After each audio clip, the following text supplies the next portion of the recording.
Mughal Empire.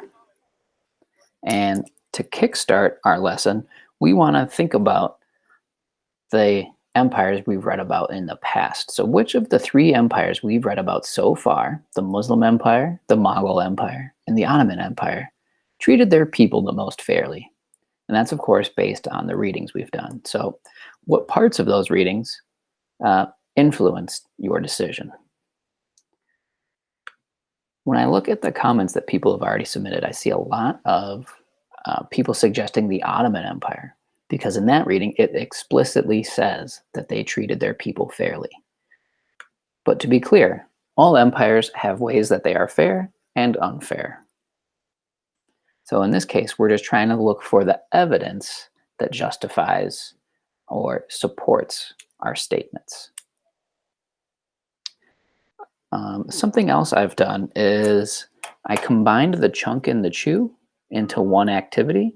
That way you don't have to go back and forth between the activities. So let's first take a look about what exactly I'm going to be asking you to do in this. We have an attachment that you'll send to Notability. Read and mark the text as we always do. There's going to be questions in the side margin that you can answer as you go along.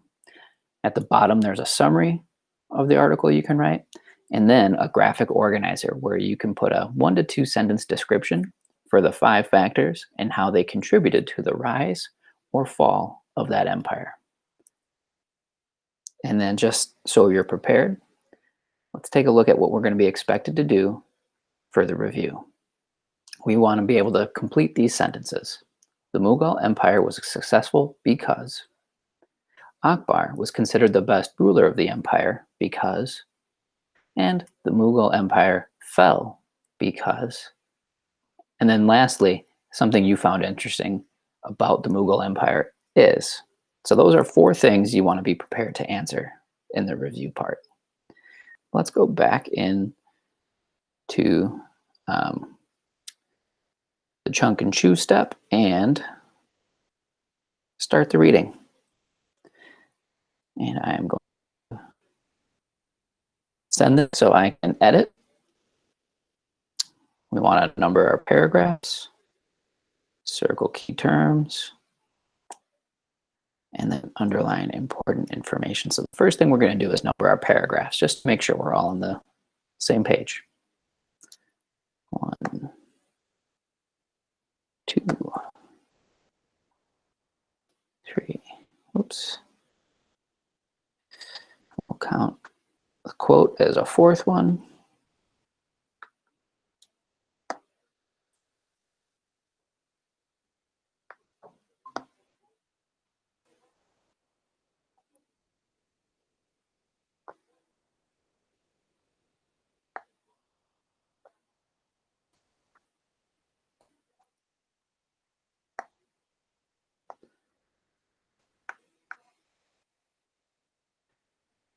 Here we have 13, 14.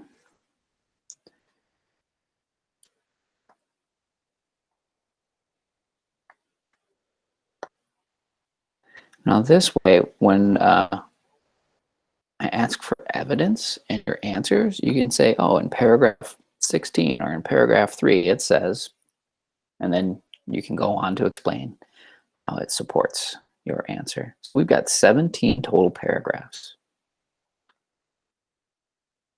Let's go back up to the top.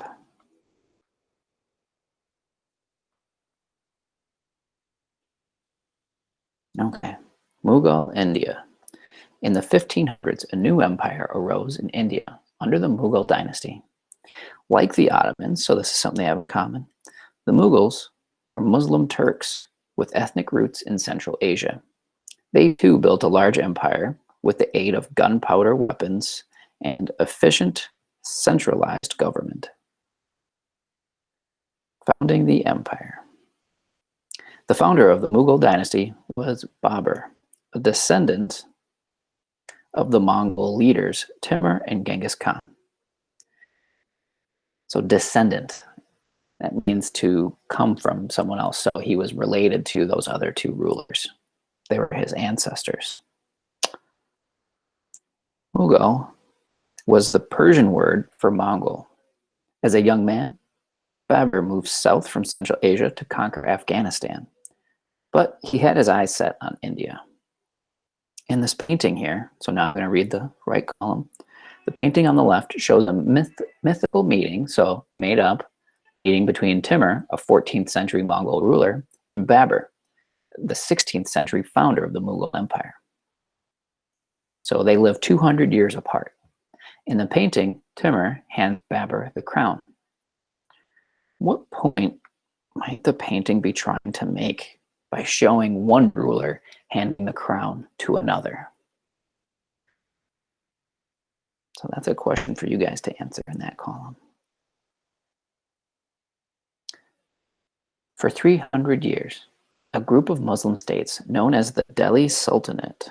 Delhi is a place in India. Remember, sultan meant ruler, so it's a place that's ruled from northern India. In 1526, Babur invaded India. Near Delhi, he confronted the army of Sultan Ibrahim. The Sultan had 100,000 troops against Babur's 12,000, so they were heavily outnumbered. But Babur's soldiers were well trained and equipped with artillery and muskets. Babur later wrote, "I put my foot in the stirrup of resolution and my hands on the reins of confidence in God, and marched against Sultan Ibrahim. The sun had mounted spear high when the onset began, and the battle lasted until midday, when the enemy was completely broken and routed." So a stirrup is, if you ride a horse, that's where your feet go, and then the reins, those are like the ropes or whatever that you hold on to, and those both help a rider control the horse or lead the horse. My question for you guys is, why do you think they're using those horse riding terms to describe the battle? Babur went on to conquer most of northern India. In 1530, he died, leaving the throne to his son Humayun. His son was a poor ruler and lost most of the empire. When he died in 1556, he left only a small kingdom around Delhi to his son Akbar. Akbar was just 13 years old when he took power. He was a brilliant leader who soon revived the Mughal Empire. He ushered in a golden age of Indian civilization that lasted for more than 2 centuries. So Humayun is described as a poor ruler, while Akbar is described as a brilliant ruler. My question for you, what do you think makes a good ruler and a bad ruler?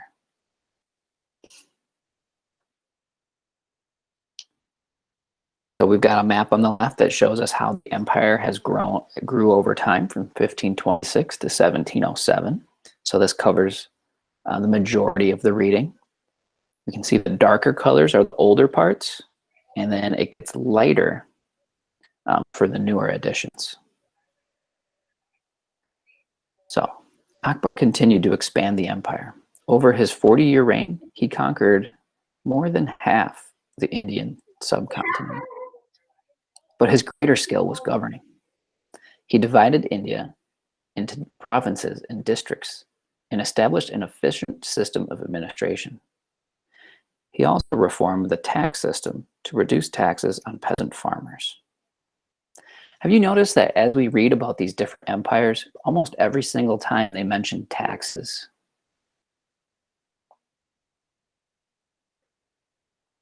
So we want to look at the text and figure out what made Akbar skilled at governing. Because they mentioned his greater skill was governing. So what is in that paragraph that supports that statement?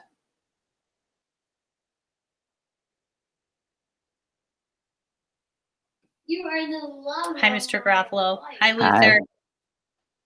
Hi. Thanks for joining us. Yeah. Thanks for having us. Charles and I were just working on his summary from 5.3, and then I said, hey, let's go check out Mr. Garofalo's meet too. So perfect. Here we are. Perfect. Glad to have you. Luther, so, you there? Yeah.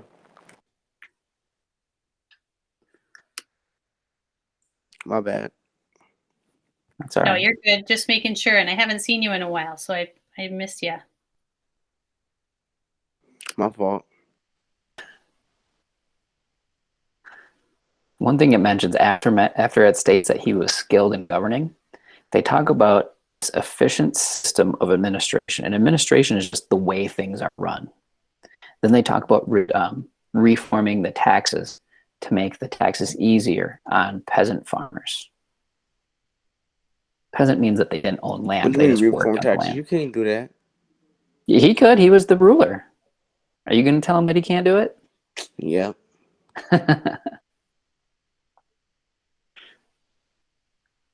So in order for us to reform our taxes, we have to get a lot of Congress people to vote a certain way. In this empire, it took one person, and that's the ruler. So if a really good ruler is there, it can really help the empire flourish. If it's a bad ruler, things can get bad really quickly. As we saw with, what was his name? Humayun? Where it said he was a poor ruler and he lost most of the empire. So the first ruler, it said he was good. He grew with the empire. Second guy was bad. It shrunk. Third guy came along and it got really, really big. Akbar ruled as an Indian, not as a foreign conqueror. He knew that his rule could only succeed with the support of India's diverse population. He promoted tolerance by allowing his subjects, whether Sunni or Shia Muslims, Hindus, or Sikhs, to worship as they pleased. He eliminated unfair taxes on Hindus and appointed Hindu leaders to high positions in government. So one thing we're seeing in a lot of these empires is some level of freedom of religion, which is something that we have here in the United States, and it's very dear to a lot of Americans. He invited Hindu, Muslim, and Christian scholars to his court and even hired a Jesuit tutor for his son. Despite his tolerance, however, he was ruthless in putting down opposition. You guys heard that word before, ruthless?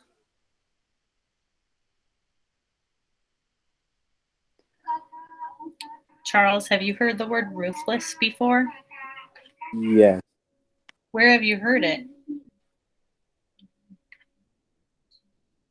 A song? Okay, and what was it referring to? Oh, go. This is a song. Okay. Luther, is that a word you've heard before, ruthless? Like you don't care? Like you don't care? Kind of, yeah, to a certain degree. Like he's going to be really harsh and not worry about how people think about it. Be really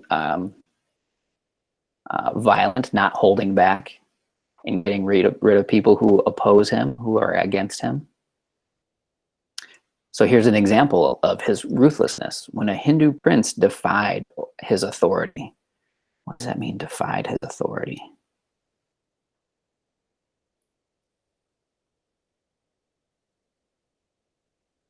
Let's say in class I ask people, hey, please take your seats. And someone says, I'm not taking my seat, and they storm out.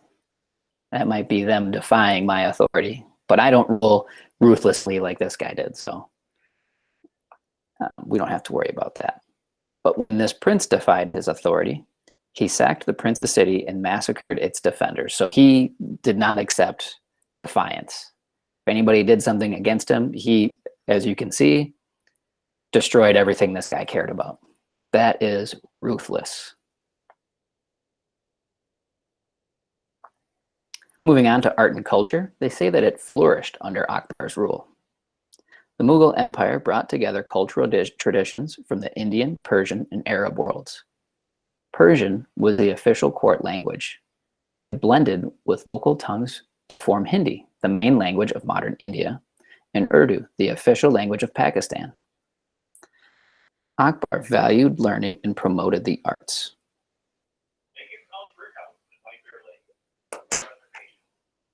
One moment.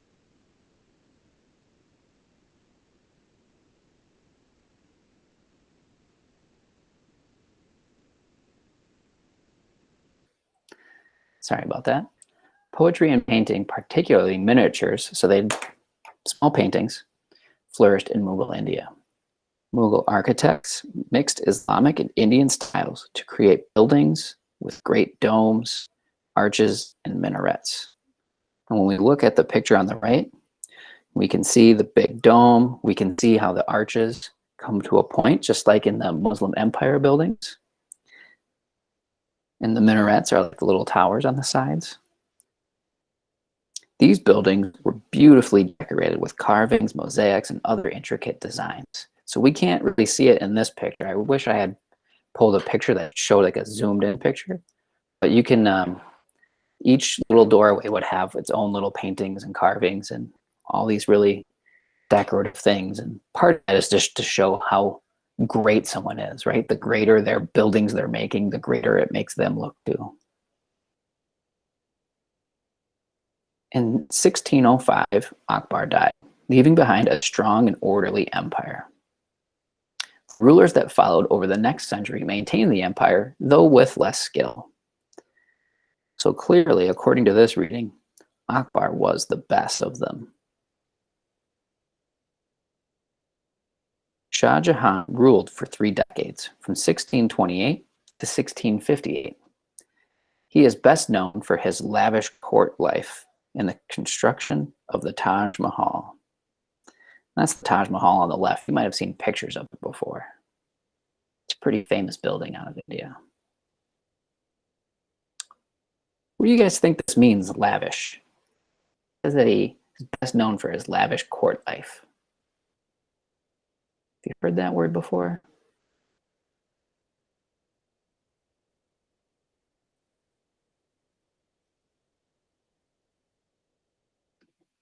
I've heard it in songs too. I've heard people talk about living lavish. So I wonder if anyone else has ever heard that.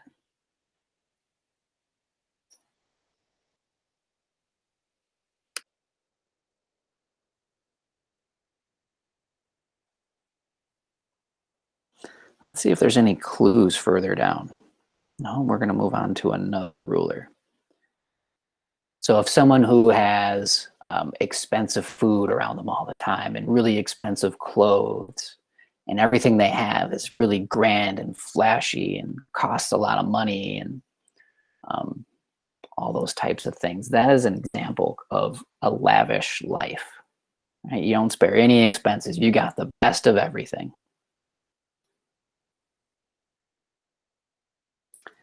So this Taj Mahal was built in memory of Shah Jahan's wife. This building, with its marble dome and splendid gardens, is one of the world's architectural treasures. The next ruler, Aurangzeb, held power for 5 decades until 1707. He was a fervent Muslim who abandoned Akbar's policy of tolerance towards Hindus. So before they had sort of like a freedom of religion. Once this guy comes around, he starts to change things. He removed Hindu officials from government and reinstated the much-hated taxes on Hindus. At the same time, he carried out a long and bloody military campaign that brought most of southern India into the Mughal Empire. Under his rule, the empire reached its greatest size.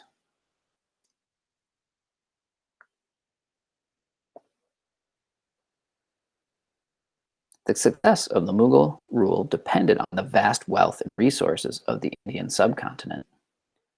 During the Mughal era, India's economy was larger than that of any European nation. It supported a population of some 150 million people, much larger than Europe's. Abundant farmlands, particularly in the Ganges River plain of northern India, produced large harvests of rice, sugar, and other crops. Industries made a wide range of goods, from cotton cloth to gold jewelry. Trade and commerce were critical to the Indian economy. For centuries, India's position on sea routes across the Indian Ocean had spurred growth in trade, caused it to grow. These trade routes connected India with China and the Spice Islands to the east, and with Southwest Asia, Africa, and Europe to the west. This maritime trade, or sea-based trade, brought great wealth to India. That's another thing we see a lot with these empires. Trading with one another helps them grow wealthy.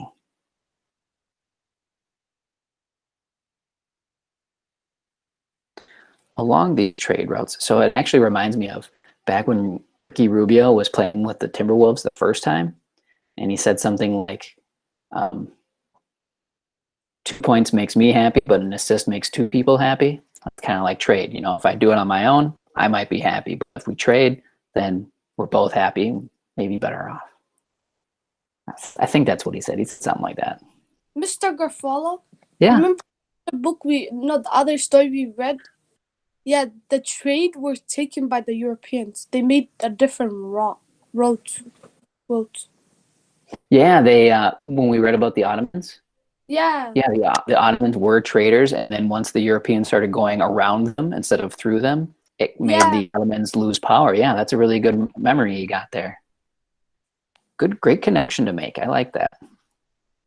So along these trade routes, Mughal merchants and Sufi missionaries also spread Indo-Muslim culture and the Islamic faith. During the Mughal era, many people in Southeast Asia, particularly Indonesia, converted to Islam. Indonesia is a largely Muslim country today as a result of this exchange.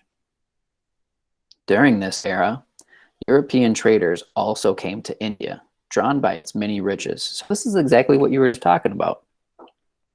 This is when the Europeans, instead of going through the Ottomans, went around and went directly to the Mughal Empire, cutting out the Ottomans. So the Portuguese arrived in the early 1500s. By the 1600s, the French, Dutch, British, and Danish had also established trading stations on Indian shores. They exchanged silver from the Americas for cotton, cloth, spices, and other Indian trade goods. So I'm asking you here, make a prediction. How will the arrival of Europeans impact Mughal India? Thinking about other things we've learned about European colonialism through history. This map here also shows the growth of European influence. We'll get to that in just a second. I'm going to read this first paragraph. The Mughal decline. So now we're going to be talking about how they, like the Ottomans and like the Mongols and the Muslim Empire, they all went into decline. By the 1700s, European influence in India was growing. Meanwhile, Mughal power was in decline. So European influence is growing while their own power is declining. Aurangzeb's focus on conquest had distracted attention from other critical needs and depleted the royal treasury. Treasury is basically like how much gold they have, right? Because it costs money to pay soldiers and to make equipment and gear for them to have. So militaries cost a lot of money. His harsh policies toward Hindus had also turned many Indians against Mughal rule. Your subjects are trampled underfoot, one Indian wrote. Every province of your empire is impoverished.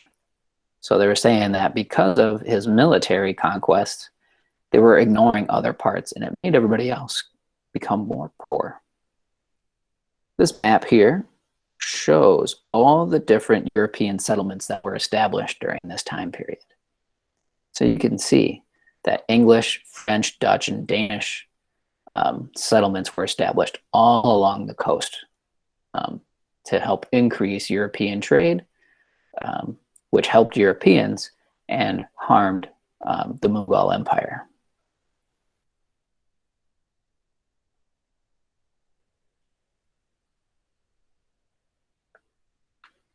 Rebellions broke out in various regions separated from the Mughal state. The empire began to unravel. A series of weak rulers was unable to reverse the decline. By the late 1700s, Britain had taken advantage of this weakness and gained effective control over large parts of India. The Mughal ruler became a figurehead with no real power. Mughal rule officially lasted until 1857, but by the early 1800s, India was essentially a British colony. So again, we see an empire that doesn't just end on a specific day, but it slowly gets weaker and weaker until somebody else comes in and is able to take power.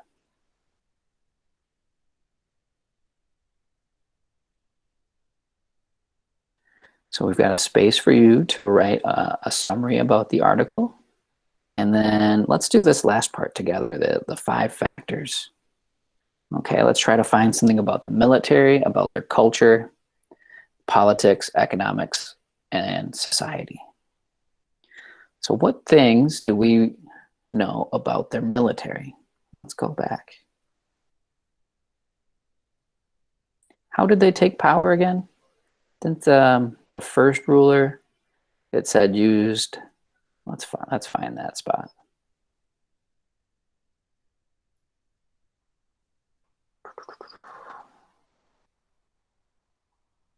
All the way back to the 3rd paragraph, we see that even though they were outnumbered, the first Mughal ruler was able to take control of Delhi. So 12,000 troops were able to take power. So that's how they came to power. And then, boy, oh boy, lots of scrolling here.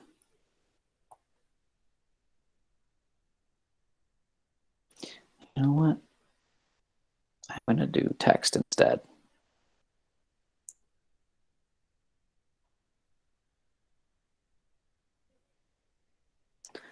Maybe this will be a little bit easier.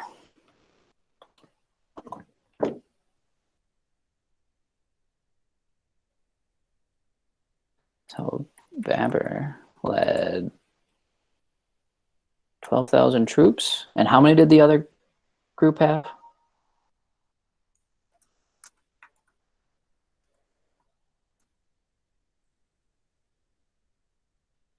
That was 100,000.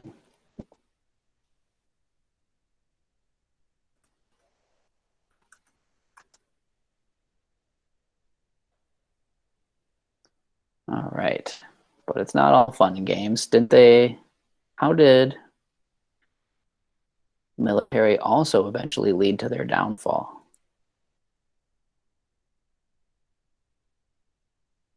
How does this relate to the treasury?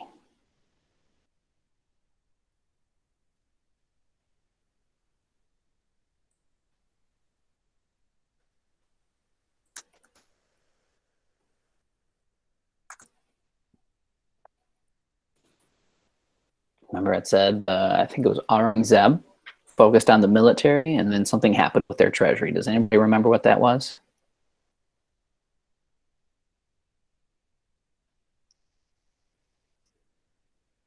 Let's look.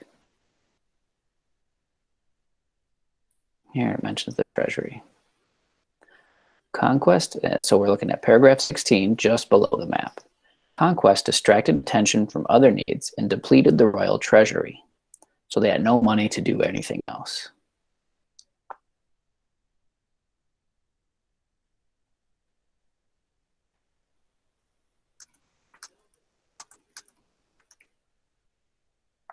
So we've got how they helped come to power, right, through military conquest, taking over a force that had more people, more soldiers, and then in the end, focusing too much on military conquests, drained all their money away. Any famous cultural things that they were known for? Let's scroll back up. So here we go, paragraph 9.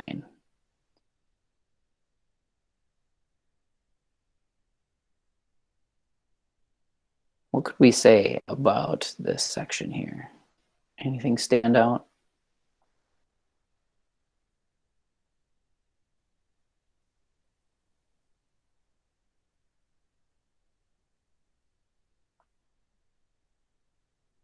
so that page right there, the third page, whoops, is a good spot to look at. So paragraphs 9 and 10. It's a good place to look for cultural factors in their empire,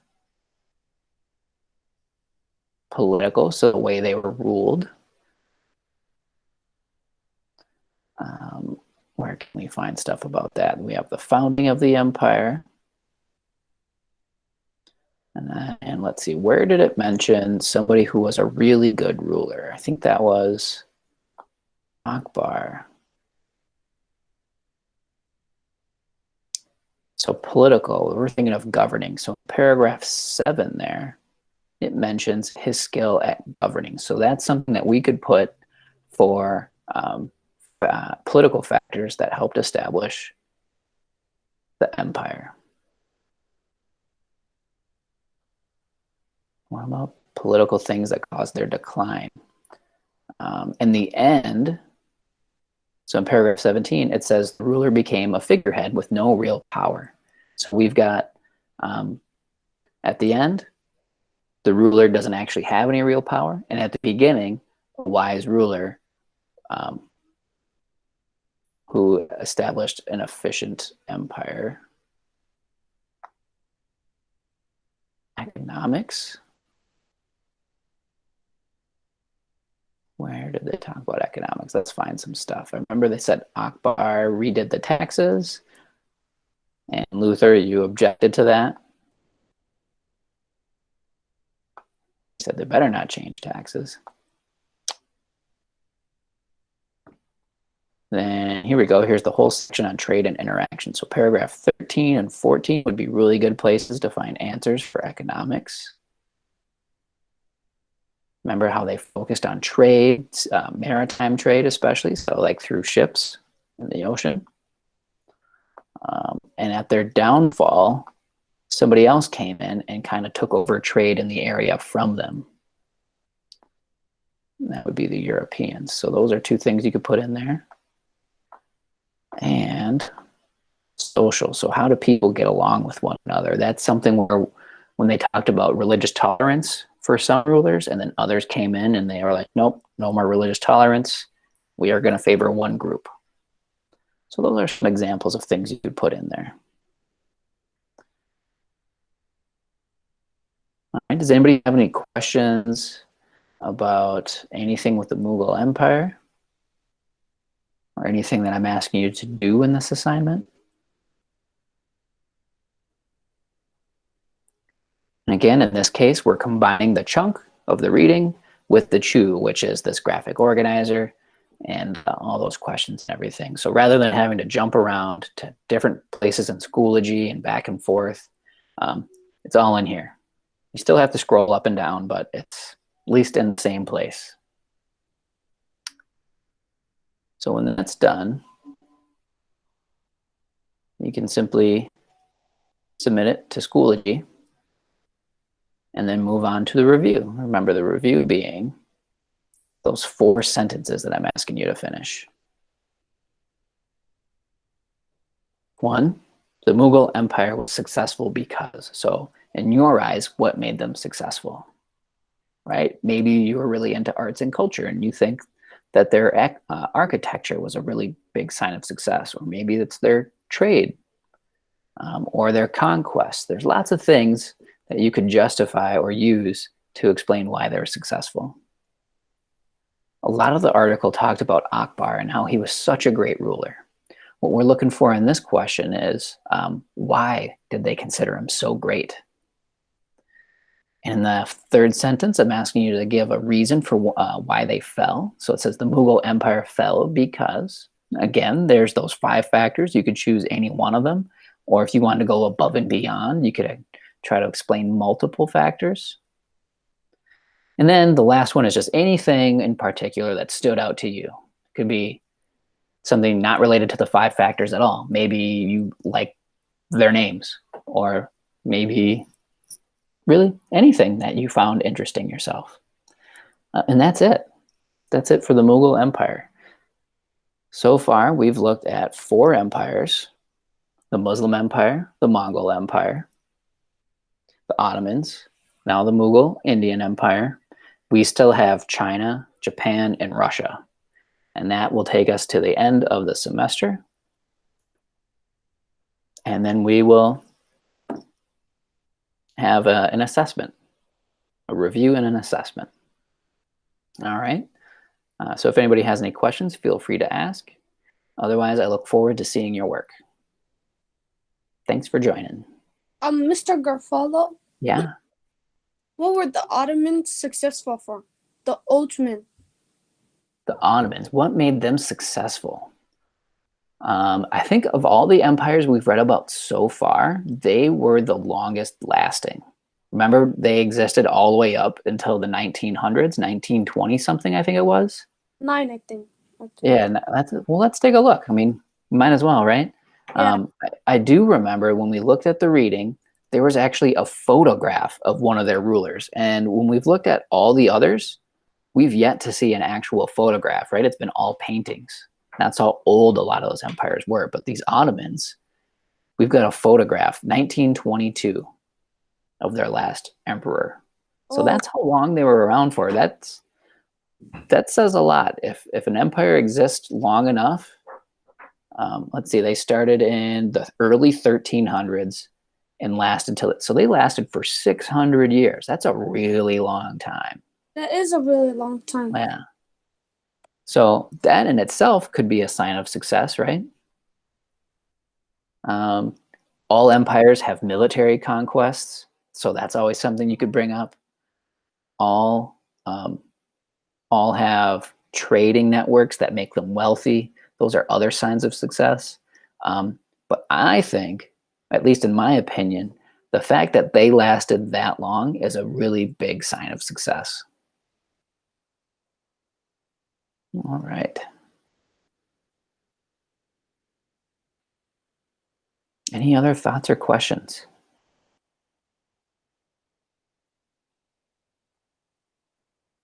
All right. Well, thank you guys for joining. It was a pleasure. Always a pleasure to have you. Have a great weekend, and we'll see you on Tuesday.